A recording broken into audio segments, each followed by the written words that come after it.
part of the Press Play Podcast Network. Look up in the sky, it's a bird, it's a plane, This is Jason J. Lewis, the voice of Superman on Justice League Action. This is Mark Wade, writer of Superman Birthright. You're listening to the Krypton Report.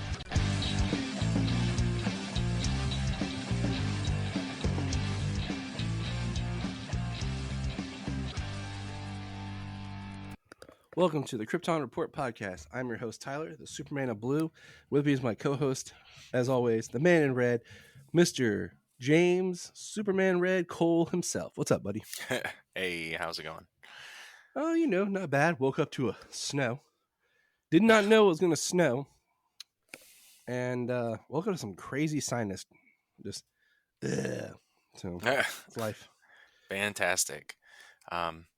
No, I'm on call this week, so I knew there was something coming in, and I had woken up, and I was like, oh, that doesn't look bad. And then when I went out to go get some coffee creamer, I was like, maybe I should just go do a spot check. And there were some places that the sun wouldn't hit for a while, or that wouldn't hit at all, that I had to spread some salt out at work, make sure it's not slick. That's called being a wise man. James is a wise man, people. Wise man. Yeah, I'm on call tomorrow. I'm helping a friend out at work, so we're like, let's record today. So here we are. We got some news. That was part of it. We wanted to make sure we hit this news relatively as soon as possible. But here we go. Are you ready? I'm ready. February 27th, Aquaman 2 will be on Max, as it has completed its theatrical run. And that's cool, because that's just in time for when we do our Aquaman 2 commentary track over on our Patreon. For $1, you can join our Patreon and listen to us talk about Supernatural and talk about movie commentaries and whatever else James and I decide to do. Yes, sir. We need to have an episode just all about James fitness with James Cole. All right, now lift. Hey, that's fine by me. Lift. 1, 2. You can do another. Give me another. So that's that.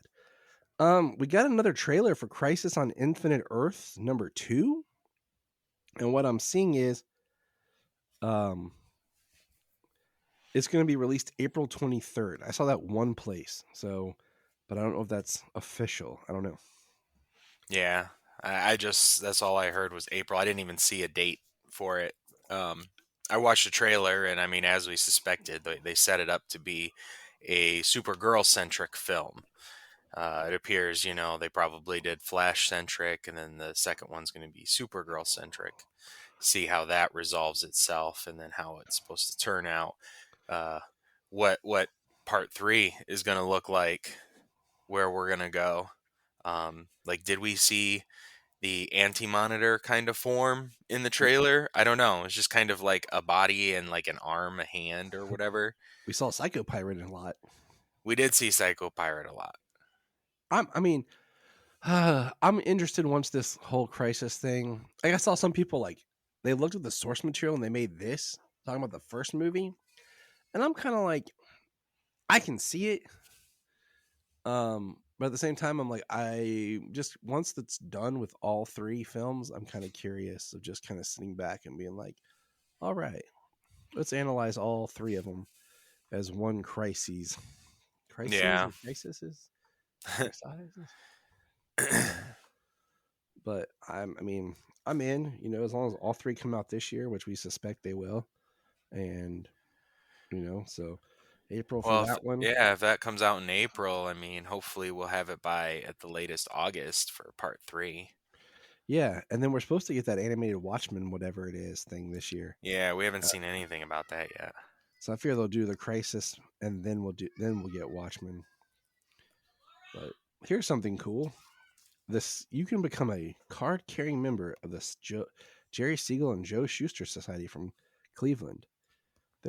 They posted, and I posted the link on our socials, where you can join and be part of the newsletters and everything for the Siegel and Shuster Society. I always think it's great to recognize the origins of the character And it would be awesome. Like I still think the city of Cleveland should purchase Jerry Siegel's house and make it a little museum, and make it more of a tourist attraction you can visit and go through and keep stuff in it. But it's in such a bad part of Cleveland, like it's rough. Right. So it would be nice if that was preserved. Well, back in the 30s, it was probably nice. It was probably fine. Probably. So, but I thought that was neat. Bring that up to everyone's attention so they can join in and become a card-carrying member. The Penguin has finished filming, so hopefully we'll get another kind of trailer soon for that. And rumors was that Robert Pattinson was there for filming. Yes, sir. So we will see. You know what I'm saying? We will see. The next thing I have is this is interesting, and I guess DC is going back to its Wednesday releases. I'm just like, okay. I mean, I don't really see how that is a big deal.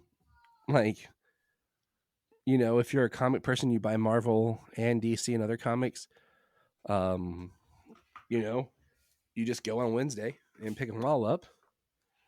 If you're just a DC person, you go on Tuesdays. Yeah.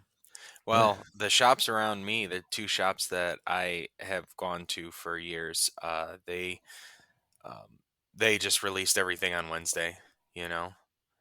They put it out on the shelf, but like your poll books and everything, like it was Wednesday. They're like it's Wednesday. It's easiest to sell on Wednesday. It's always been Wednesday. So they didn't even sell me my books on Tuesday, which I tried before. So like it didn't matter. Apparently, what DC said.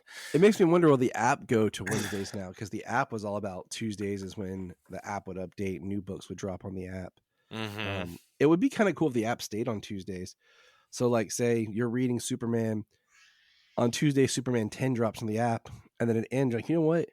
Maybe I'll go tomorrow and buy Superman 11 when it comes out. Possibility. Who knows? All right, let's see what else we got. So Superman and Lois is filming, we know, and it's going to premiere in the fall. And the head of the CW Quickster, whatever the company is, like, we don't really care because we don't watch the channel anymore. It's going to the poopers. Said that the first episode was a tearjerker and powerful, and it's gonna be an amazing season. And I'm like, great, give it to me now. I was looking forward to it. It's gonna come out in the fall. All right. Well, with where we ended it, I'm sure there's going to be a lot of CG. There's going to be a lot of posts to be done on the first episode, just to kind of see wherever it goes. I'm just like, but kind of ended on a Bizarro Doomsday fight. My thing is, if they're gonna wait, I don't want any breaks. Oh yeah, just show me the 10 episodes straight. You know what I'm saying? Like, I don't want any breaks.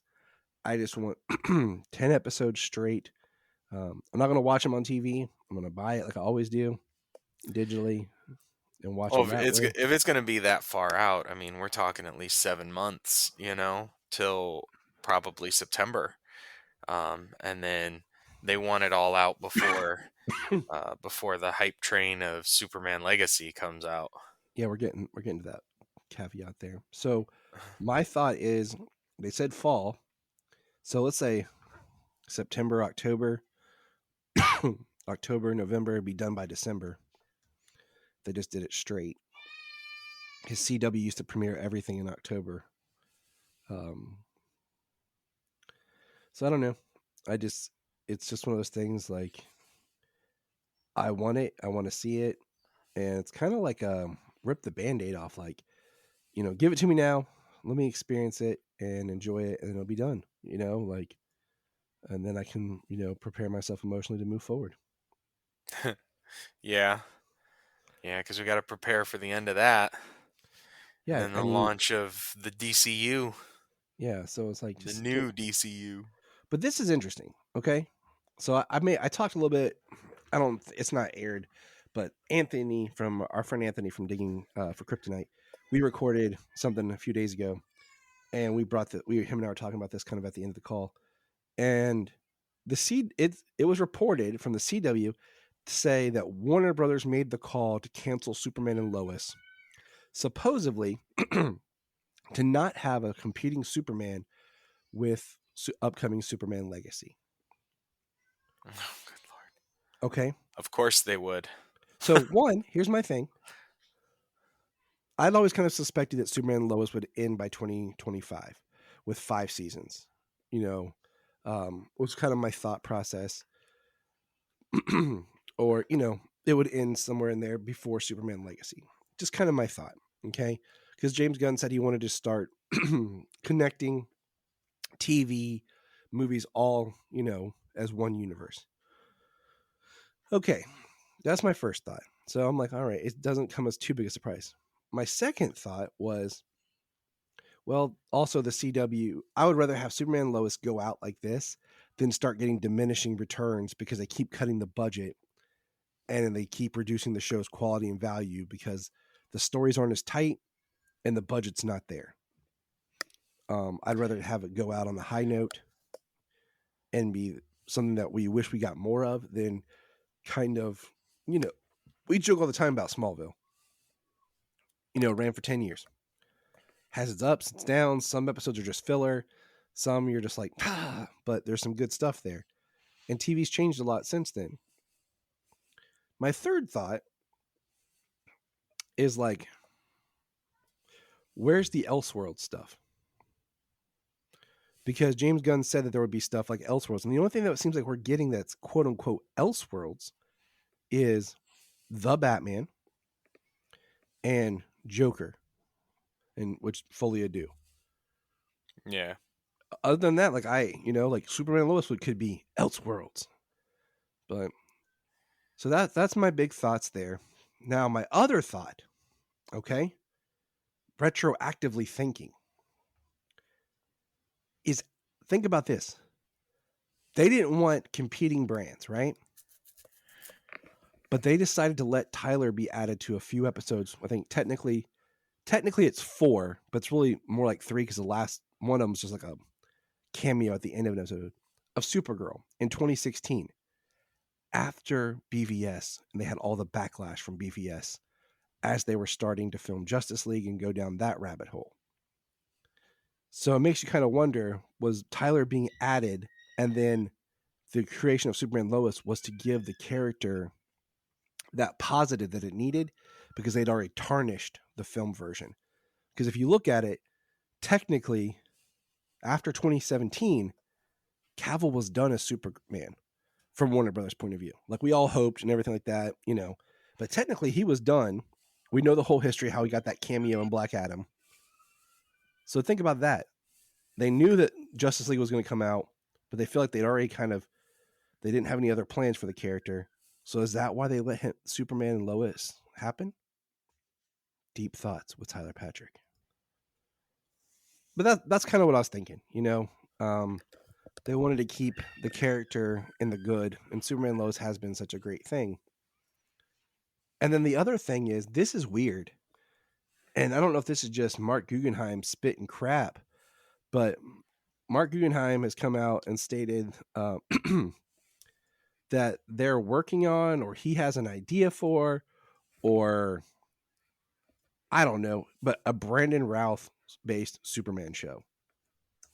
It says, Arrowverse executive producer Mark Guggenheim says he and Brandon Routh are in early talks of a Superman sequel series to continue his character from Superman Returns and Crisis on Infinite Earths. Great. Yeah. Okay, great.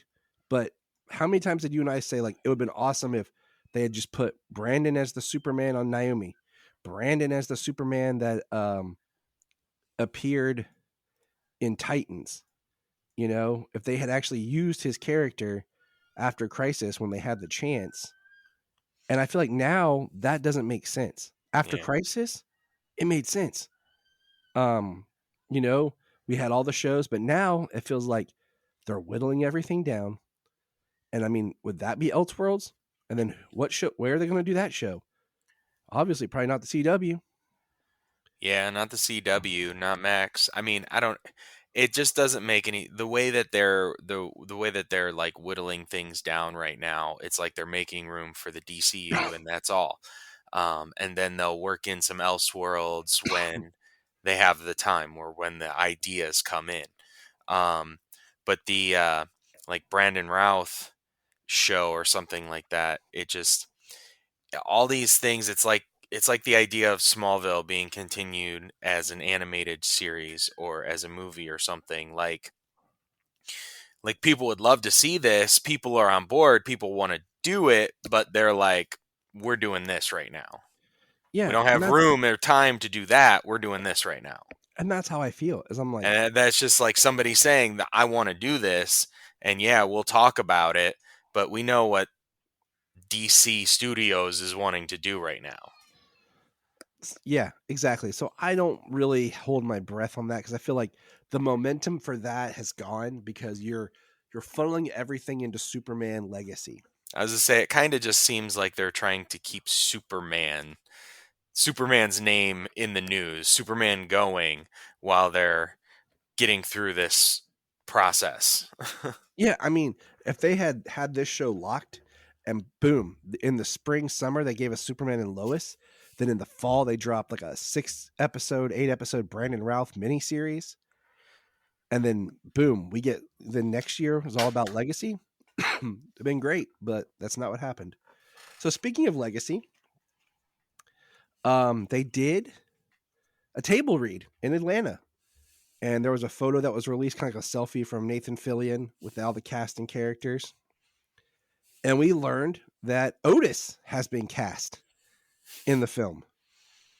No announcement of any kind of like Daily Planet people like Perry White, which we all assume will be in the film, or like a Ron Troop or Cat Grant or anything, or a Lombard. But we got Otis.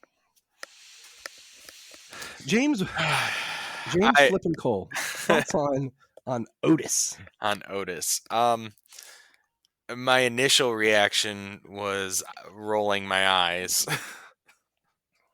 Because it's just another pull, but as long as it's a decent character and a good actor, and he's not just there to be a bumbling idiot, just to be that character from before.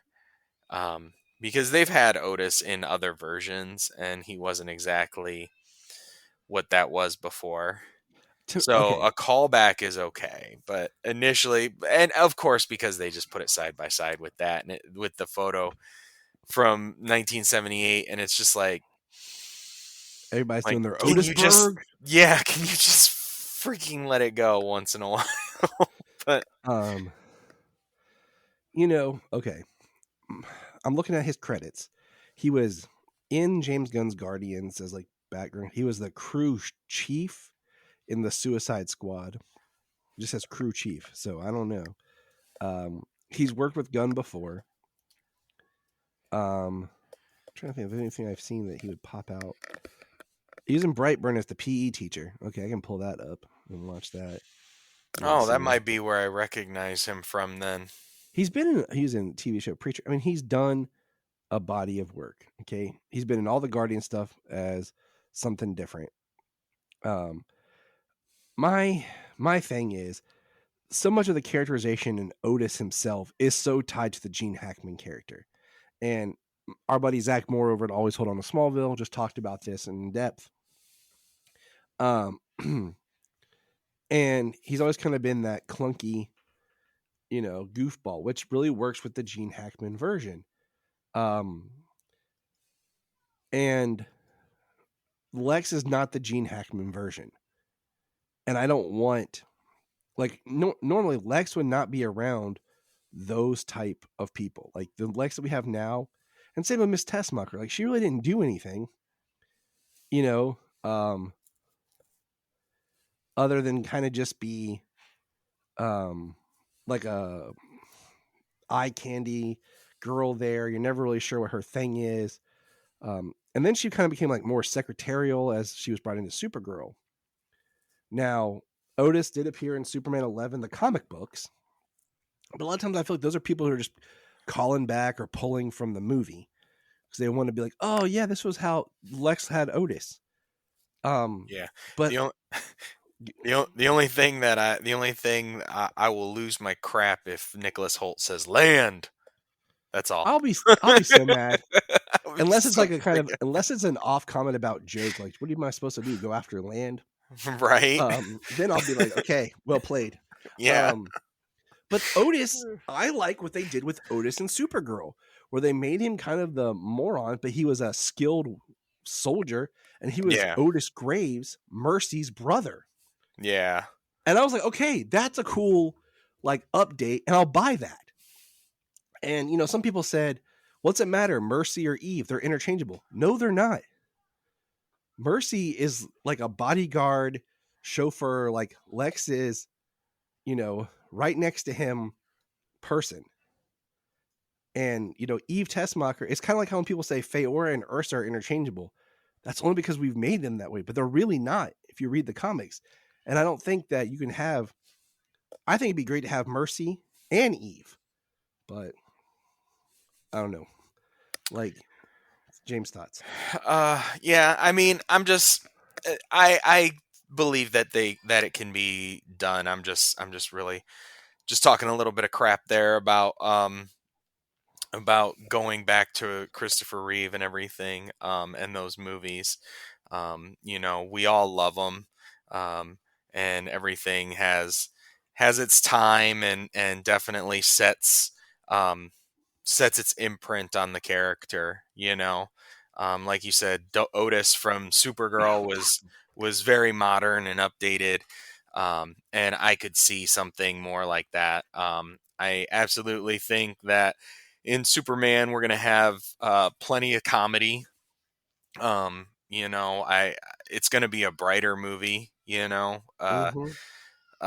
plenty of comedy. People are going to be doing stuff, but I think that there will be real stakes, and I think it'll be pretty good. We've got a really good cast list, so just looking forward to hoping to get a modern Superman with some classic sensibilities, but not just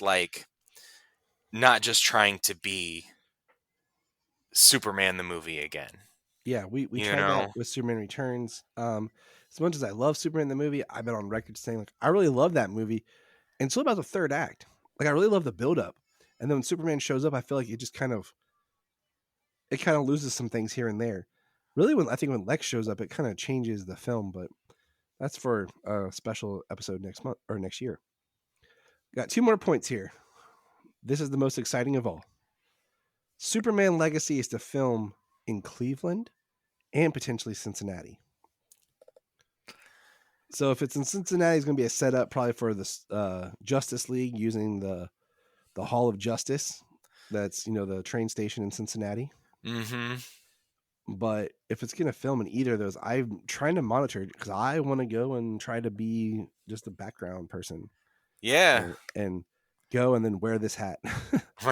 Just like I need to take some time off of work. Go hang out along the street wherever they're shooting, just kind of. I have 30 sick days. Hell yeah. And I'm still accruing sick time from just working. Like when I got hired, they imported time from my previous job, and it was like 37 sick days, and I've only had to take like 7 because of last month when I was real sick. So I still have like 30 some sick days. So yeah, I'd be like, I'm really sick. Yeah. But no, I really want to go, and if I can figure that out, I'll take Solomon with me and everything. And then the last thing, when they did the table read, there was a tweet or Insta post or whatever, I can't keep up with all of them anyways, that had the logo, and it was the Kingdom Come style logo by the nameplates. And people are just running with it, like, that's going to be the symbol for Superman Legacy. That's what it is. No, it's not. It is not going to be the Superman Kingdom Come symbol. Okay, I'm just saying, because every Superman, basically, even Tom Welling had his, but they screwed him over. It's all about marketing and branding. That's why every Batman gets his own style of symbol. Every Superman gets his own style of S, because that's how you market it, you brand it. That's how they sell us another action figure, another T-shirt, another everything that I have in this room. Because you put, they put their symbol on it. So they're not going to use just the Kingdom Come one. It might be inspired by the Kingdom Come or something, but it's not going to be that symbol. It's going to be their own Superman legacy style symbol. Yeah, it'll be interesting when they finally do a suit reveal and a shield reveal. All the podcasts that are going to happen when that happens, and people commenting about, like we always do. We talk. I mean, we've done like 2 episodes based on suits, so we'll just have to include it in our suit conversation. Right. Definitely. Because we'll talk about how are the boots, how's the cape, and then of course trunks, color of blue. How the cape attaches. Where's the belt? Yep. Yeah, the belt. Is there a logo on the back? Are there cuffs? Is it too much blue? Blah blah blah blah blah. So all that will come eventually, and every podcaster under the sun who talks remotely about Superman will have a special on the suit. Yes, sir. But that's all I got for news. So hang out here with us. We'll be right back. All of our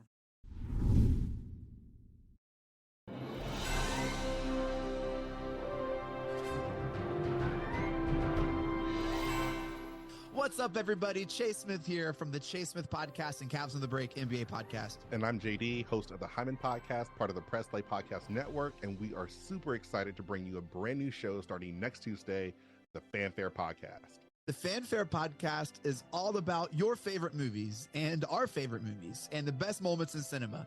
To help guide our discussion, each episode will feature one classic, and we will grade this movie using a report card-like scale A through F. We're going to be grading categories like acting, directing, cinematography, the score, and even the movie poster itself. And when we're not featuring a movie report card, we'll be sharing our movie rankings, franchise deep dives, actor and director interviews, and everything in between. Movies have been a major part of our lives, and we cannot wait to share our thoughts with you. Our premiere episode will drop Tuesday, June 27th, and JD and I will be reviewing Raiders of the Lost Ark in preparation of the release of Indiana Jones and the Dial of Destiny on June 30th, the 5th installment of the franchise. Join us on the Fanfare Podcast, available on Apple Podcasts or wherever you listen to your podcast. Hello, Brooks here with the Books with Brooks monthly book club podcast. Here's how Books with Brooks works. We read one book a month, and then we talk about it. Classics like Stephen King's The Shining, debut novels like We Are the Brennans by Tracy Lang, and tons of other compelling, life-changing stories, one book and 1 month at a time. So come read along with us, and then listen in. Here at Krypton Report, we believe in the power of podcasting, the power of speaking your voice and speaking something that comes from you. So here's a couple of podcasts you can check out with people sharing their voice. I am Brian Peters, the creator and host of Gravely Amusing. For the past 30 years, I've studied the history of gods and monsters in pop culture and our world. As a student of theology and history, I've tried to understand evil and its impact on us. As a writer, I've tried to share this knowledge. As a comedian, I've tried to make people laugh as I do it. But as a man-child, I'm still that scared 7-year-old boy. Join me as I share the history of horror and sci-fi, discuss classic and modern pop culture, and share a creepy story or two. This podcast may scare you, it may horrify you, or it may leave you gravely amused. Listen to Gravely Amusing on Apple Podcasts, Spotify, iHeartRadio, and wherever podcasts are found. Follow us on Twitter at Gravely_Amusing or on TikTok at Gravely Amusing. Hi, I'm Taria Maynard, and this is my co-host, Jania Patrick. We're a couple of sisters in Central Ohio who created a podcast. Our podcast is called The Confessing Heretics. The basic premise of the podcast right now, as we see it, is we're going to talk to you guys about our stories in religion, would you say? This podcast is about sharing our truths, our religious traumas, and our histories.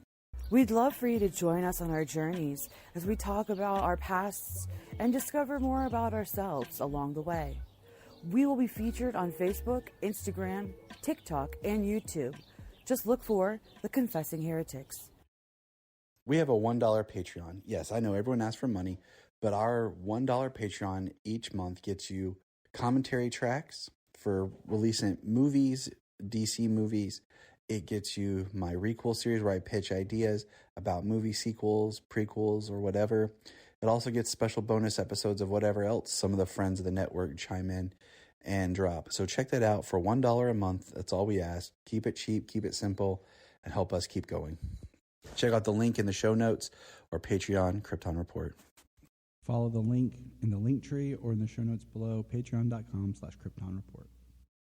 This is Dan Jurgens, and if you want to have a good time, keep listening to the Krypton Report. Welcome to a special Krypton Report episode. I'm your host, Tyler, the Superman of Blue, the man of tomorrow.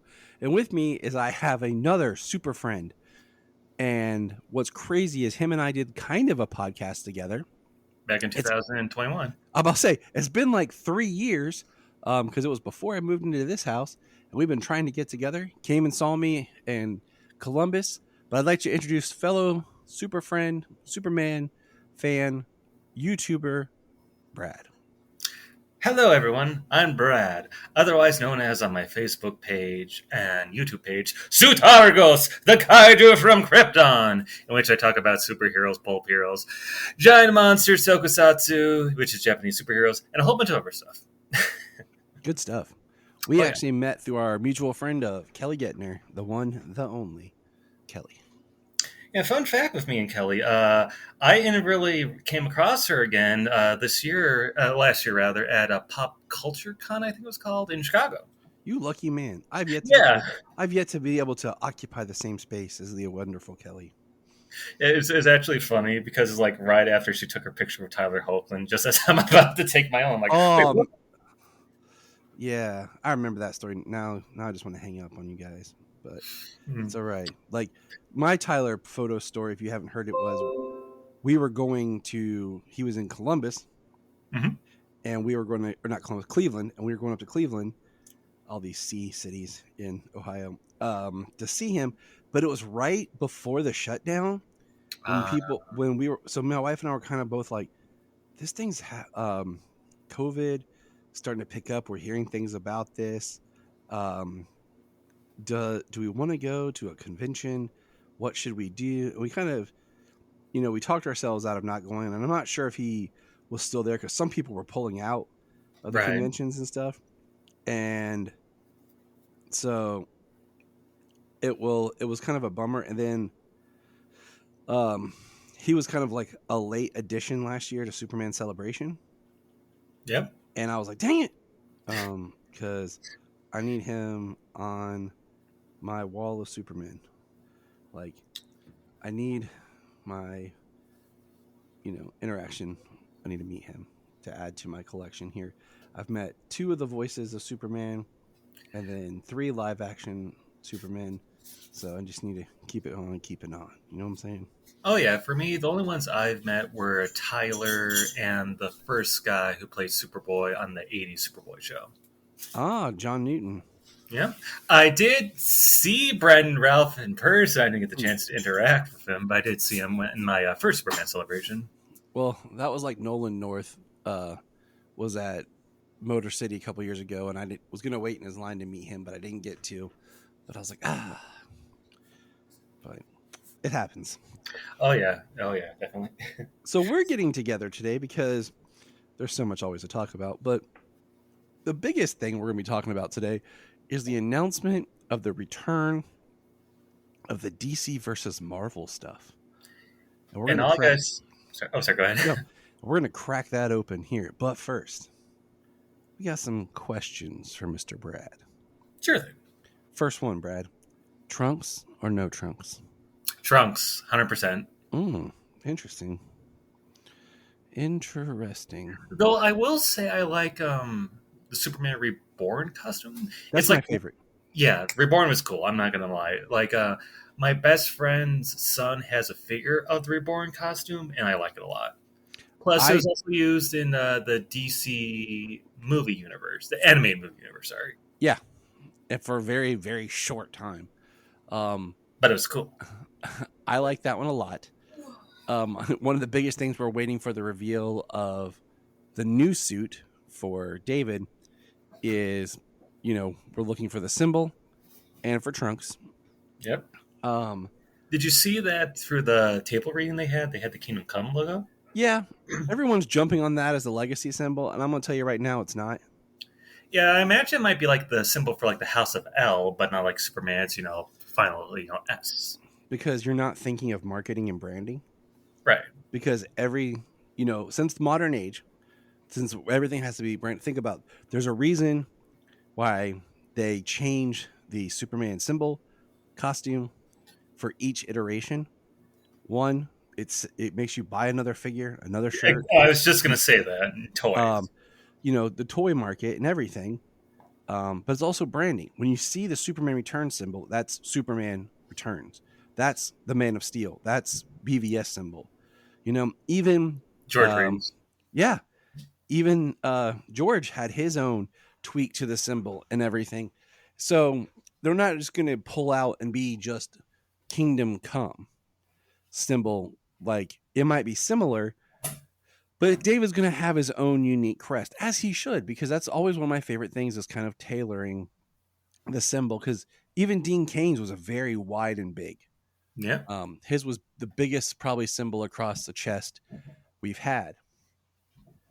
So it's going to be a little bit on its own. Okay. So people calm down.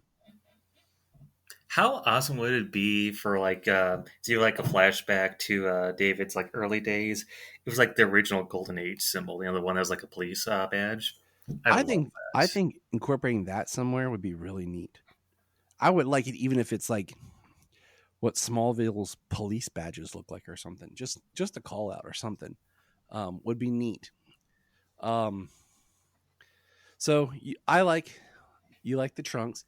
I don't mind them if they're done right, but I think you can, I really like Tyler Hoechlin's suit in season 3 of Superman and Lois. Oh yeah. I think Tyler's suit's awesome once you get to Superman and Lois.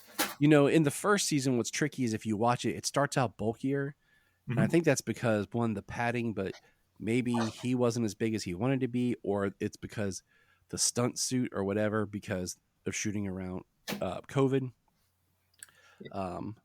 And then it kind of shrinks over the season. Oh yeah. And I think they kind of got the best in season 3 because it finally got an actual symbol where it didn't look at, because it looked like it was just kind of like screen printed in the first 2 seasons. Mm-hmm. And then by the 3rd season, it was actually like a symbol, because I really liked his S symbol and style, his crest on Supergirl. I didn't like the suit. But I actually like the suit, but I will admit the Superman Lois costume was a major upgrade. My biggest complaints with his suit from Supergirl, the cape was too heavy, leathery. Mm-hmm. I didn't like the belt, and I didn't like the boots. Gotcha. The clasp on the symbol and everything, I can roll with that. That's a little different. I'm not opposed to that. But the belt and boots were killing me. Here's a bigger question. Hey, McFarlane Toys, where's my Tyler Hoechlin figures? I am hoping, this just might be me, but I'm hoping with next year, I'm in my late 30s, mm-hmm. So I remember the excitement and everything of what happened with Superman Returns and Man of Steel very well. Same here. So I'm hoping that next year with Superman Legacy, we get this big push of Superman stuff. I'm hoping that we get a Blu-ray release of The Adventures of Superman. Oh, that'd be awesome. Because we already got Blu-ray of Lois and Clark, right?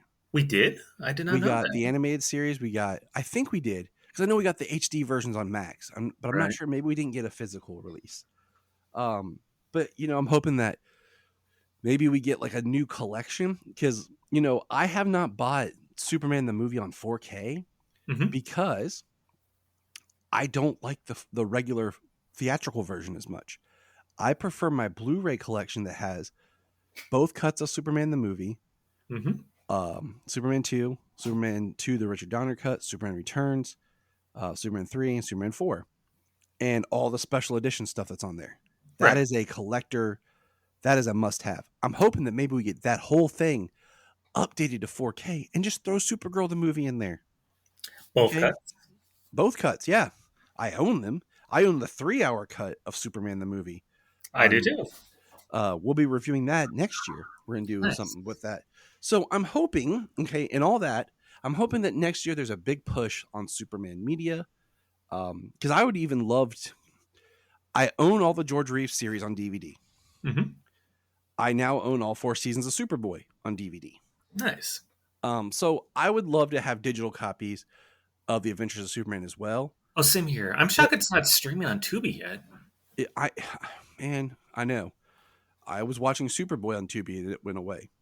Oh, so I mourn for you. I'm making my. It's one of those. I'm closing my fandom on it. Like it's a gap. You know what I'm saying? But I'm hoping that we get a big push with media, so I can pick up some stuff like that I want.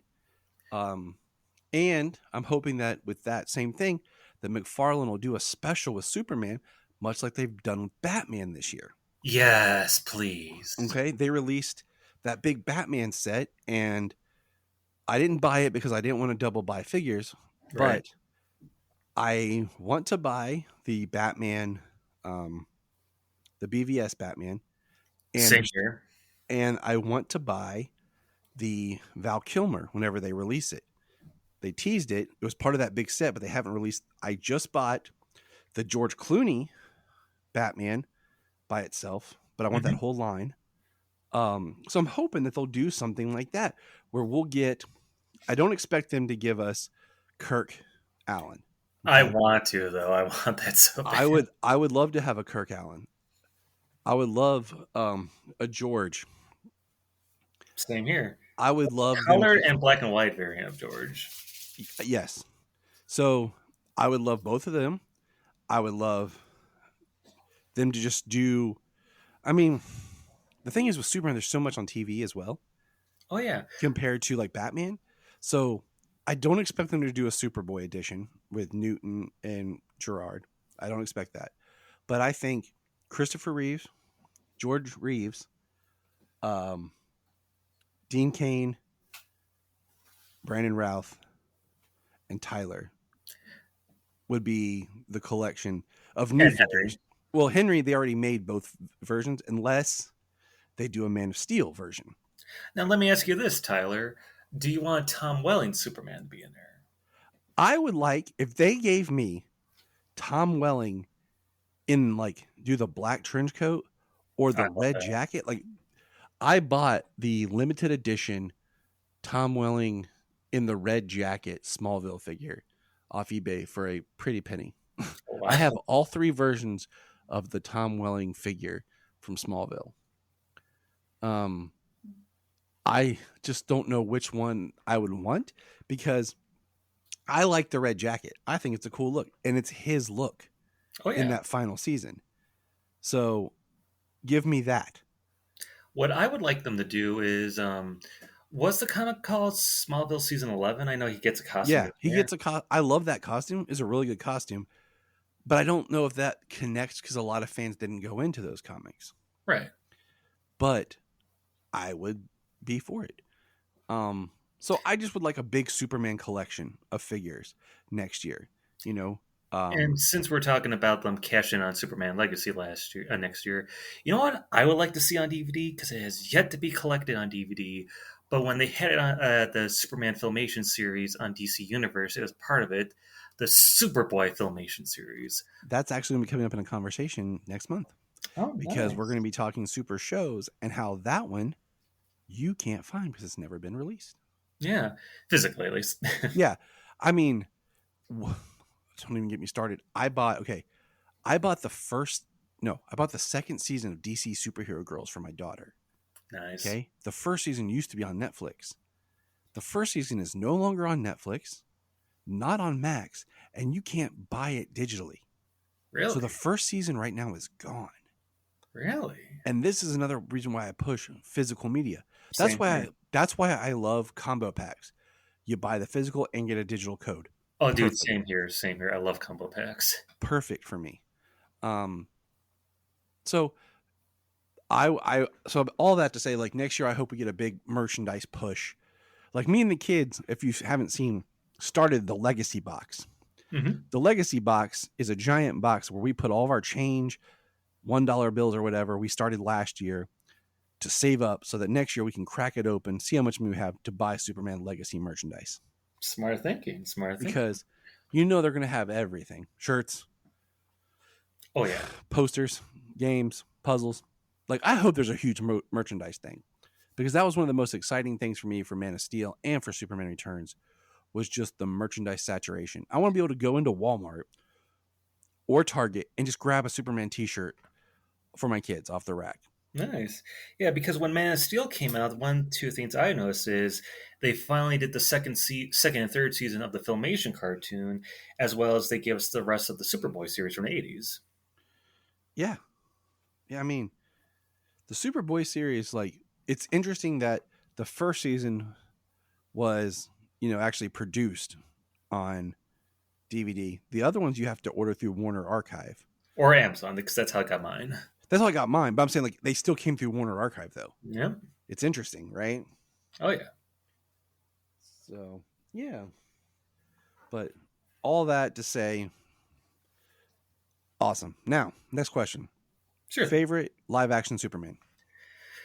I would have to say, first off, it's a tie between Christopher Reeves and Henry Cavill.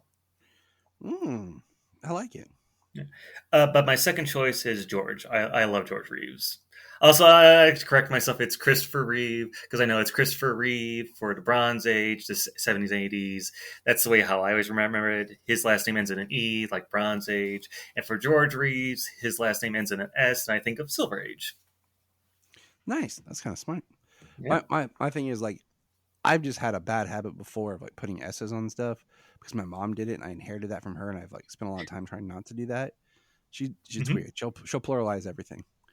And if you want to know how much of a fan I am of Henry's, when Man of Steel came out, I went to a Walmart and they were having Man of Steel shirts, and I bought one, and it's like my favorite t-shirt.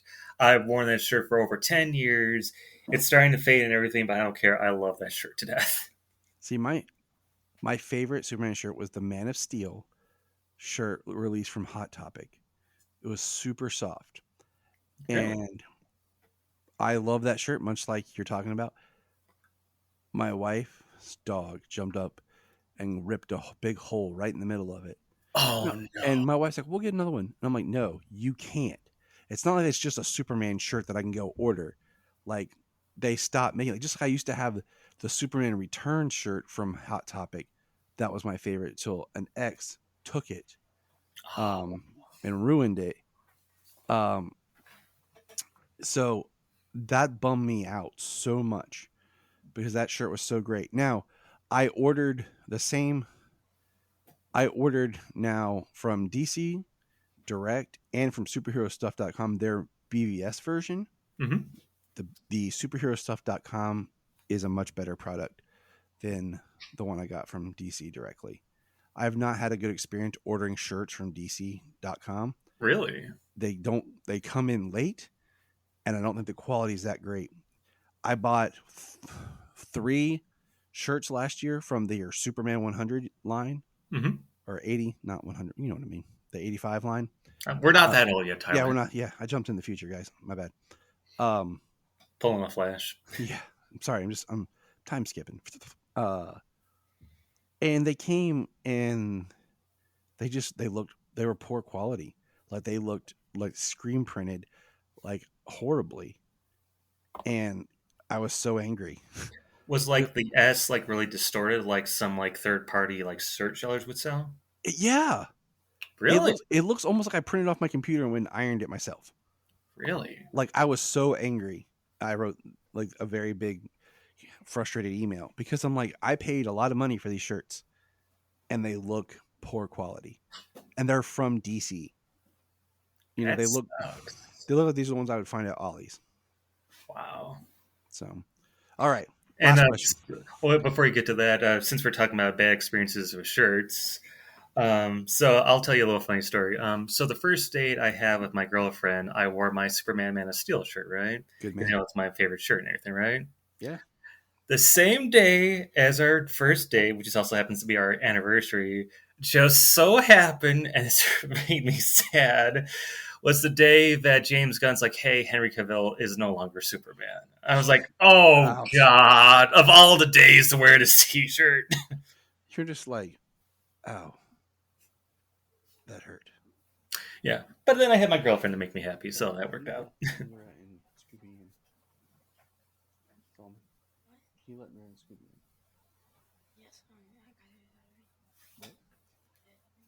Yeah, hold on a second. Oh, no, you're good. So, Brad, tell me about which Superman, animated or live action, is your favorite film and why? Okay, so my favorite live action film is actually a three-way tie. I'm for whatever reason I like tying stuff. It's sometimes hard for me to choose. Superman the movie, starring Christopher Reeve. Superman 2. I like both cuts, but I'm going to lean towards more of the Richard Donner cut. And my favorite modern superhero film of all time, Man of Steel. Absolutely, positively love Man of Steel, Superman 1 and Superman 2. Man of Steel I've watched numerous times. I watched that Zod fight so many times. And the theme that Hans Zimmer's made is like one of my inspirational themes I need whenever I need like a boost or a pick-me-up or like help me. Right now. Was it? I have woken up to what are you going to do when you're not saving the world? Nice. For the past 11 years. I love that. In that fact, is my favorite, like, because it starts so soft and just builds. Mm-hmm. It's the perfect song to kind of like wake up and then feel empowered about your day. Not only that, I would always say, like, if you ever wanted to do a nerd wedding, I honestly think that would be good for like a substitute for Here Comes the Bride. My wife walked down to Grow Old With You by Adam Sandler. That was her wedding march. Nice. I walked into the theme of Darth Vader. I love that. Vader's my favorite Star Wars character too. Mine too. We can do a whole Ritual Vader fist podcast bump. sometime. I know. We're just gonna do a whole Vader podcast later. But I like your answer. Go ahead. I like your answer, and I like that you. I always like to address the Richard Donner cut of Superman 2, because there are things in it that I like, and there's been tons of debates on which is better. I mean, it is a rougher cut because he didn't film everything. Oh yeah. Like, and- is there like an inconsistency with Superman with Christopher Reeve's muscle tone or something like that? There's more in Margot Kidder. Mm-hmm. If you watch, there's some with Terrence Stamp in his costume. It's just an interesting kind of like exercise of like alternate cuts. But the thing you have to go into with watching the Superman 2 is Superman 2 starts with what would have been the ending of Superman 1. Yeah, like I've heard about like how like Superman the movie was supposed to have that as like a post-credit scene where like they're supposed to escape the Phantom Zone. I'm like, why was that not included? That'd been awesome. So that, now have you ever watched Superman Redeemed? No, do on. I never heard of that. Oh man, I have it. Do I still have it in my Dropbox? If I still have it in my Dropbox, I'll send you the link. Just don't tell Warner Brothers. Shh. It's a fan edit of Superman. They take footage from Superman 2, the Lester cut, and they take Superman 3 and 4 and edit it all together. Interesting. So I'll see if I still have it in my Dropbox. But so, like, how's it go? Like for 3 and 4, it's like, here's 5 minutes of those movies, and we're done. I'm tell you, I'm gonna let you if I have it. See, the thing is, the hard drive that I have a bunch of stuff saved on is giving me crap right now, so I have to figure something out. All right. And to answer your other question, favorite animated Superman movie, I'm going to say probably, again, this is a tie, though they kind of edit them up into one film, The Death and Return of Superman. You know what? What's funny is I complain all the time about how I feel like all they do is ever tell stories of Superman dying and how that's so overused, but yet my favorite animated Superman film is the death of Superman. I think the return is good, but the death is such a strong film. It's like the perfect way to do that story. Yeah, because like one of the things I like what they did was, as much as I like Justice League International or Justice League Europe, I like it where they actually use, the prime members of the Justice League in that movie. So you got Batman, Wonder Woman, Green Lantern, The Flash, etc., etc. All right. So let's get into the big topic today. The return of the DC versus Marvel universe, basically, where we had the two universes battle, and that afterwards we had amalgamized characters. Yep. Now, this announcement felt like it came out of nowhere. Yeah, because I remember back in like 2010, during like the early days of Marvel's omnibuses, they announced that, and then it got delisted. And also around the times when like Marvel and DC, mostly Marvel, from what I'm told, is kind of like a jerks when it comes to crossover, especially with DC. And I'm like, are we ever going to get a new DC Marvel crossover? Because if I remember right, come this year or maybe last year, it's been the 20th anniversary since Justice League Avengers came out. That might be why this is happening. One of the things that I'm really hoping for, because I've been kind of combing through it, is I had the opportunity to buy a copy of it, but then it was sold before I had enough money. But I really would I'm fine with a reprinted cover. I like reprints. It's just cool to have the old stories in a comic book form, a regular book form. And if it gets damaged, it's not like it's a first issue, but it's just neat. I want a reprint of the Superman meets Spider-Man book. Oh, I would love that. But here's my question for you with that. Would you rather it be the original cover or the Alex Ross cover? Always Alex Ross. Because I'm going to be like, as a big Alex Ross fan, this is going to sound controversial. I'm kind of like mixed on that cover, but it's mainly because like I don't like the muted colors he picked for that image he painted. Well, I'm going to be honest. I used to have that graphic novel for the DC versus the Marvel.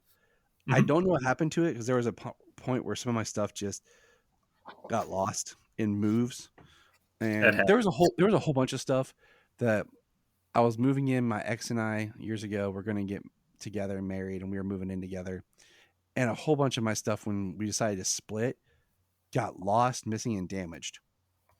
And I think some of my books were included in that stuff I just couldn't find, because I dug it out of my parents' house and was taking stuff with me. So that kind of fell in and lost that way. But I liked the art, but I didn't love the art for that. Like, I thought for most of it, it could have been better. Right. So the original cover is, it's not bad. I don't know. I just think it deserves something grandier. And there's something I just realized too, since you mentioned the Spider-Man Superman crossover. Wasn't it when it originally came out like oversized and everything? Like it was like a tablet size or something like that? Yes. And with the way they've been printing some of these oversized Black Label books, I would love it if they did that. Or if they just made it regular comic book size, I'd roll with that too. You should see the original print. Well, not original, but like sometime like late 2010s, that Marvel reprinted like the Coming of Galactus stuff. And for whatever reason, they did like this huge oversized hardcover trade that I always joke around that you could either use as a surfboard or as like a blunt object. Nice. And also Alex Ross cover. Just Alex Ross stuff is always breathtakingly beautiful. Yes, I'm shocked he did not do anything for Action Comics 1000, unless it's like a contract thing where like he's exclusive to Marvel. I don't know. Like, I know that sometimes they go back and forth. I don't know where he's at right now. I haven't seen a whole lot of his stuff, like newer stuff recently. So yeah, he hasn't done anything for Dynamite in a long time too, if I remember right. I'm just trying to think. Like, I would like to see Lee Bermejo take a crack at a cover for DC and Marvel. Who? Lee Bermejo. That name sounds familiar. Like, what has he done? Batman Noel, Batman Damned. He does a lot of cover work. Like recently, he's done he did a whole book where it was called Batman something Detective, where it was just all the covers that he had done for like a year or 2 years collected, and it told a story. It was really cool, but I love his art too. But so what are you hoping with this release? Who was your favorite? I guess out like in that whole Marvel DC. Like I'll be honest, I haven't read it in years, and I'm so fuzzy on some of it that I don't remember all of it. I remember, was it Dark Claw or was the Wolverine Batman amalgam? Yeah, Dark Claw. And then there was Captain America and Superman, right? Super Soldier. Yeah. And I think it could be good for both companies to do this reprint and stuff, because comic book companies, like the comic books themselves, have struggled. It's only by licensing the characters that these properties have really survived. Yeah. I mean, that's why it's so weird. Like so last week I started reintroducing Solomon. Well, not reintroducing. I started introducing Solomon to the X-Men. Mm-hmm. And, you know, I was telling him about how big the X-Men were in the 90s and then how like excited these movies were. And I haven't revisited the films in a while. And rewatching like X1 and X2, I got really excited because I'm like, this takes me back to being like 15 years old. Yeah, because back then, you know, like superhero films, we barely got any. I mean, sure, we got films like, you know, Pulp Heroes, like The Phantom, The Rocketeer, and The Shadow. Yeah, that was the 90s was all the, like, yeah, like you said, the pulp heroes. And then, of course, Batman. But that was, you know, it. You know, we had 97. I always say it was like the year the comic book movie died. Was that when Steel came out, or Batman and Steel, Robin? Batman and Robin, and Spawn. Okay, the trifecta. The unholy trinity. And then 98 was the wink, like, hey, we can do something good. And that's Blade. Nice. You know, the one that kind of people forget.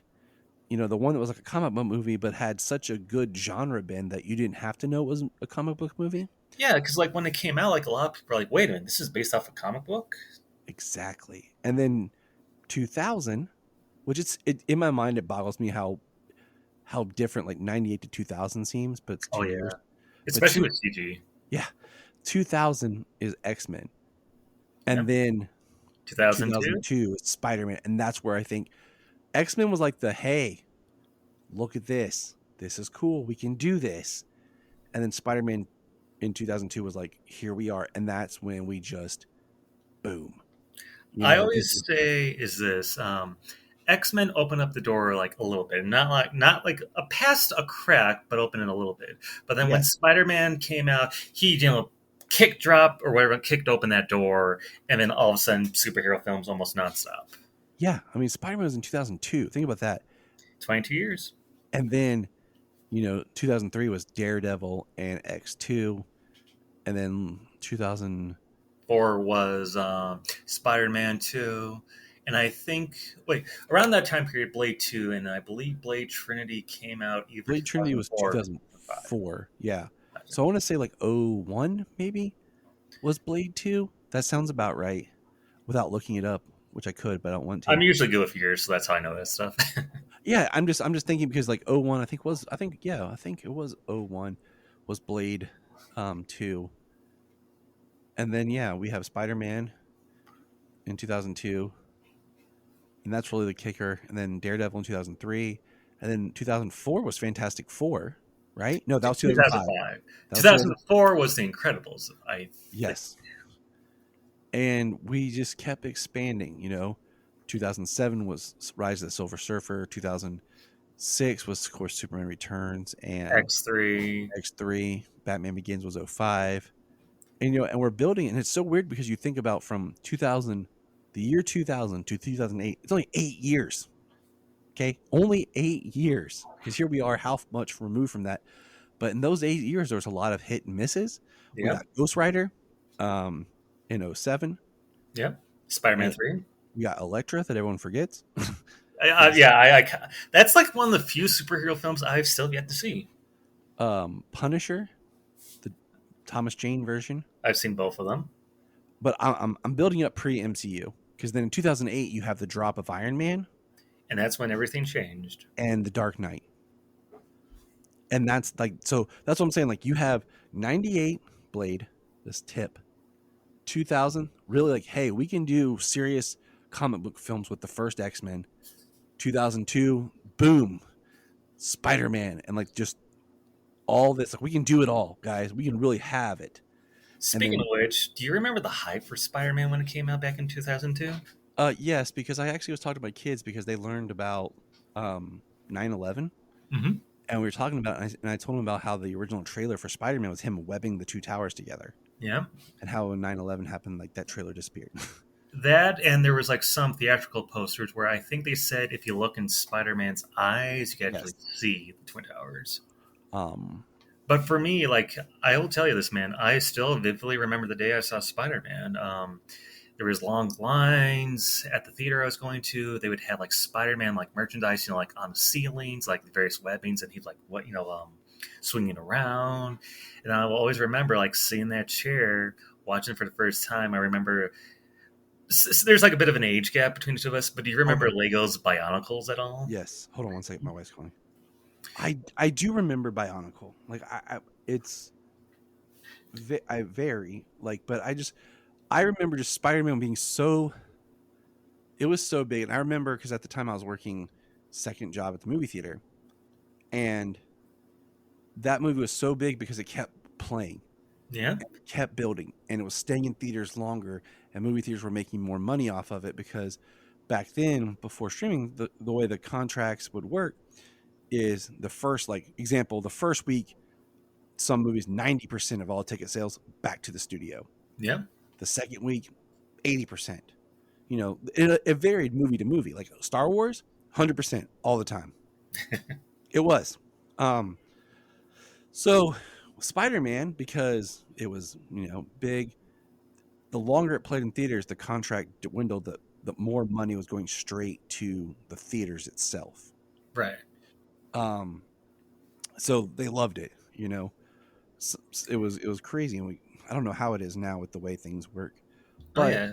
I always say it was an experience. Not only that, it's like it was an experience that like left a big impression on me when I was 12 when I saw it in theaters. But my thing is like so much of the 90s was really an era for Marvel to bloom. Like we were talking about this about, 92 was the X-Men series premiere. Yeah. And it was 93 that we got Batman the Animated Series. 94 was Spider-Man the Animated Series. And I just remember Fox Kids was the best during that time period. And then also with UPN, there was the Fantastic Four, Hulk, and Iron Man series. Yep. So are you excited for X-Men 97, by the way? I am. That's what kind of kickstarted between Deadpool 3 and X-Men 97 kickstarted me rewatching the X-Men films, but introducing my son to watch X-Men 97 with me. Now, here's my question for you, since you mentioned X-Men films. Do you think he'll be okay enough to see Logan or not? No, we're not going to do Logan. I don't even like Logan. Really? Wow, I love Logan. I got to watch it again, but my thing was they marketed it too hard as being the end. I hated that he fought basically a younger clone version of himself. Mm-hmm. I thought that was horribly stupid. I think it undercut so much. Because we wanted Sabretooth. Well, even then, I think it just undercut and undervalued him. I think also the whole point of Days of Future Past was to stop the mutant annihilation, but then you undercut all of that with the fact that the scientists found a way to kill mutants anyways, to get rid of them. Wow, look at you, Tyler, serving out the harsh browns right there. So, I mean, all the good that was done, and then it's a quick line that they don't really even dig into, that through food additives, they were able to wipe out the mutant population. Yeah. And then the fact that Professor X, because of that, lost control of his mutant powers and killed all the other X-Men. And it's all just kind of through conversation, And I also am not a fan of how you build a character up and then you say, oh, now you're rated R, and all of a sudden the character's like F, F, F, F. Oh, I get you. Because it doesn't feel like the same character. Now, you increase some of the violence and tone, and even in like the way you film it to make it more scary, if you want to do R. And then like the unnecessary scene early in the film of him driving the limo. Yeah, I know you're so good. out of place because it doesn't feel like this is the same character exactly that we've been following. I do plan to revisit it, but I was undersold by it. I was like, they were kind of trying too hard. Do you think Deadpool 3 is going to retcon anything? I have my theories and we'll see, because one, I like, well, maybe Deadpool 3 takes place before it, but I had to come up with my own whole, I can't reveal it right now because I'm revealing it on my podcast with my friend Brian. We were trying to figure out how does the X-Men timeline work because of all the inconsistencies, and I have a killer theory on how it works. I'll explain it to you after we're done recording. Okay. A wizard did it. Classic Simpsons reference. So, but all this, you're like, why are you guys talking about Marvel? It's to feed into how big Marvel was in the late 90s to us, and then into the 2000s with the start of the films, and then how, the MCU took off in 2008, and here we are in 2024 still talking about the MCU. Even though it's seen better days. It's seen better days because you can only do something for so long before it needs to be stopped, done, rebranded, whatever, and we've had, countless of other films that we could talk about and stuff. But the idea is Marvel was a huge thing in the 90s. It really, on the brink of bankruptcy in the 90s as well. And that's right. I believe the cartoons really helped bring that to our generation, because I told my son, I think, the cartoons helped, but what really helped was the Ultimate Universe for me. Oh, yeah. I remember watching the X-Men cartoon, going out and buying some X-Men comic books, and then being completely lost. Yeah, because during that time, events were really, really bad with X-Men. You'd have to read every X book. That's why I say thank God for trades. Yeah. I mean, because I was like, okay, I'm lost. It was at a time I remember Colossus was evil, and Scott Summers was Psylocke, and Omega Red, and I was just like, I don't know what's going on, and I'm young trying to read this stuff. I just want to see these characters, and then I love the Ultimate for starting at 0 and making a great entry point, not bogged down by a lot that had come.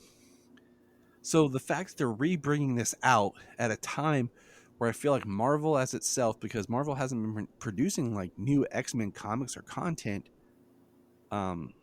because Disney didn't have the rights. And they were upset about that, and there was that whole stupid thing in 2014, 2015. That's a whole can of worms for another day. It is, but one of it was the way the rights worked. If I was a comic book artist and I wrote a new character, Fox immediately had the rights and ownership of that character. That's right. To do whatever they wanted. So that's kind of why Marvel let the X-Men comic books kind of start to die out, and they went from being X-Men and Fantastic Four to being the prominent face of Marvel to being afterthoughts. Well, I hate what they did with the Fantastic Four, where they just basically did them dirty for a while. Because Fantastic Four is my favorite Marvel team. See, and that's how my friend Brian's is too, and that's why he's really super excited about the film. Now, I'm going to ask you, what do you think about the film? I'm looking forward to it. My only complaints are, I wanted Matt Smith to have the role, the 10th Doctor, I believe, from Doctor Who. I wanted him to have the role as Reed Richards. Pedro Pascal is a good actor, don't get me wrong. It's just, for me, he's too old for the role. Okay. We went down this one on an episode of Brian the Guys that just dropped recently, but that's where my feeling was, he's 15 years older than Vanessa Kirby, give or take. Right. But he's older, and I'm he's approaching 50. He's 49 right now.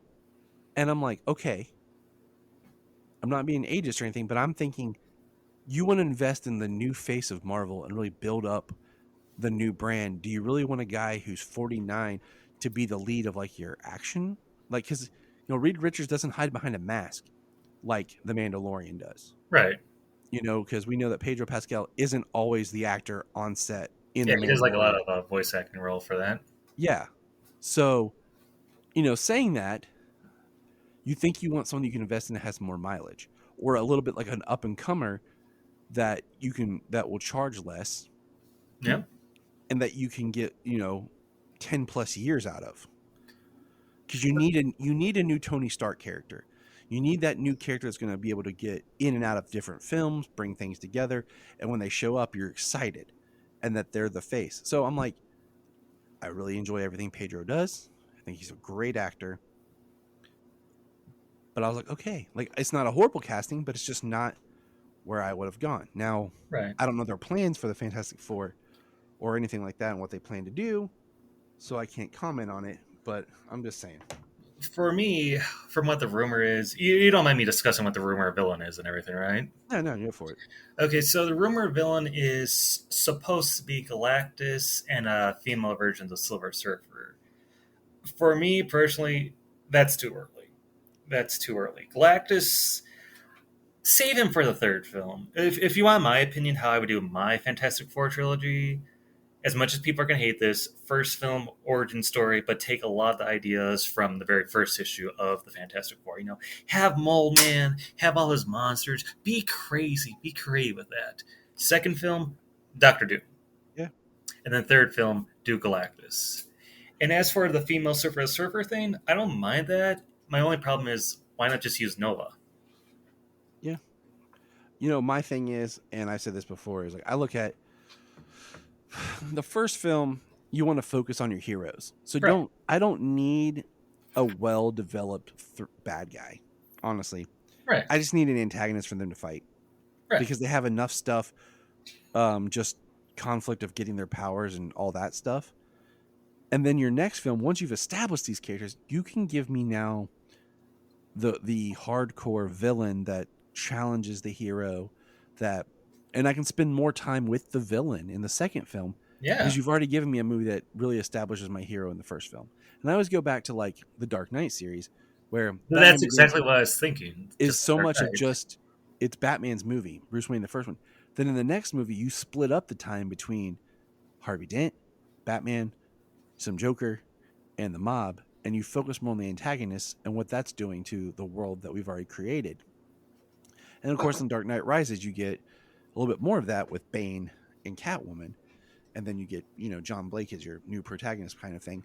But And Talia al Ghul. yeah, so I'm thinking, that's always my first thing is focus on your hero, and your villain will kind of be there. Yeah. but Because the problem- Galactus is too important to do for your first film. Way too important. And exactly, too- you're going to get your powers, and you're going to bring in the Galactus. I think it's too much, but Yeah. And as for the casting, I know nothing else about the other people. All I know is the guy who's playing the Human Torch. I think he's from Stranger Things. yeah, he played Eddie in Stranger Things. And I want him, I don't know if you ever heard of this comic book character. Have you ever heard of Evil Ernie? Metalhead character who looks like someone from an Iron Maiden's cover Nice. album. Oh wait, yeah. I knew, yeah. Yeah, he'd be perfect for Evil Ernie. He'd be perfect. I'm like I said, the other three, fine. Vanessa Also, it's Kirby- ironic that one of them has the last name of Kirby. Yeah, it is. I've seen that comment too. Vanessa Kirby, past 2 Mission Impossible films. She Never was in seen them. Hobbs and Shaw. I have seen that movie. That's where I know her from. And then the other guy's one of those guys like I've seen him, but I couldn't tell you where. The one The guy who's Bane playing the Green. Bane. Yeah. So I think that's Marvel's going to do well with bringing in the Fantastic Four. We could do a whole podcast on X-Men theories, but we're approaching time. All this discussion is back to just saying how important the release of this Marvel versus DC book is again. And it kind of bridges and helps bring fans together. And it's like nostalgia 90s, but it's also new for a whole generation that has, 'cause it's not even like available on any apps or anything. It's not. No. And those so- single issues and trades, they go for crazy prices online. Yeah, it's hard as crap to find. Hence why I'm pissed that mine disappeared. Yeah, you're gonna hate me, but I still have all my DC versus Marvel trades. The only one I never got was the Amalgam ones for whatever reason. And I look forward to getting back into it just for the nostalgia of oh my gosh, because I read some, but as many people have heard, I had trouble with comic books in the past because we didn't have a shop, then one opened, then we moved, and when we moved, it was just spinner racks, and then we found one, but they had really weird hours, and so we would get in there where we could, and then it closed, and then eventually I started able to drive, but I used the library as much as I could. And when I started to drive, that's always a great resource. Always use the library. And I plug libraries constantly. I plug digital Hoopla. I love Hoopla. Is great for things like one night I started reading Invincible and was just going through the whole thing, just all the trades because it was on Hoopla. But Brad, before you wrap up this first, episode that's going to probably feature just Brad and Tyler, and we'll get more into Brad and Tyler specials down the line. Just plug, where can people find you online or chat with you? Sure thing. You can find me on YouTube. Sutargos, the Kaiju from Krypton. Right now, I've just been doing like trailer reaction videos or unboxing videos. At some point, I'm going to be doing like videos talking about like pulp heroes, retrospectives, and stuff like that. I'm actually going to be planning on doing the Fantastic Four at some point, the new movie. And you can also find me on Facebook, same name, Sutargos, the Kaiju from Krypton, where there I just post like a huge variety of stuff: superheroes, pulp heroes, giant monsters, tokusatsu, and whatever else. In fact, if you want a good read, check out what I did for Halloween last year. It's incomplete, but I did a whole ton of subjects, and I almost went crazy writing them all. Awesome. Well, we'll have his links in the show notes down below. Brad, thanks for being here. It's been a great chat. We'll definitely have you back. We'll chat more in the future. And remember, look up in the sky. We just want to say, if you've enjoyed this podcast, please check out other podcasts on the Press Play Podcast Network. If you are like Tyler and James and can't get enough Super Talk, check out these other podcasts: Digging for Kryptonite, Supergirl Radio, The Last Sons of Krypton, the Superboy Legacy Podcast, All-Star Superfans, Superman the Animated Podcast, The Aspiring Kryptonians, Always Hold On to Smallville, The Geek of Steel, and Truth, Justice, and Hope. Remember to check out Krypton Report on all social media platforms. Go to linktree.com/Krypton Report.